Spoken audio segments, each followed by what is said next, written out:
এখন ঘড়িতে বাজছে রাত 10টা 35।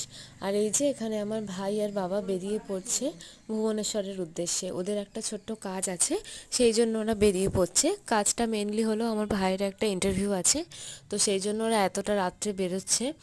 তো এই যে এখানে আমার মা মেয়েকে নিয়ে বেরিয়েছে। ও তো দাদাইকে না দেখে কিছুতেই ঘরে ঢুকবে না। আর বাবা স্কুটার নিয়ে যাচ্ছে, স্কুটারটা স্টেশনে রাখবে সেই জন্য। তো দেখো, দেখতে দেখতে ওরা ওদের উদ্দেশ্যে বেরিয়ে গেল। তো যেন সাবধানে পৌঁছে যায়। আর পরের দিন সকালে আবার তোমাদের সঙ্গে দেখা হচ্ছে। এখানে আমার মেয়ে খেলছে, মাদুরি বিছিয়ে দিয়েছি কারণ প্রচণ্ড ঠান্ডা।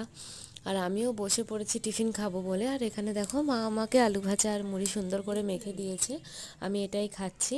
আমরা খেয়ে নিয়ে এবারে আমার মেয়েকে আমার মা খাইয়ে দিচ্ছে। ও সকালে বেসিক্যালি একটু রুটি খেয়ে থাকে। আর এত দুষ্টুমি করে, হাতে কিছু না দিলে কিছুতেই ও খাবে না।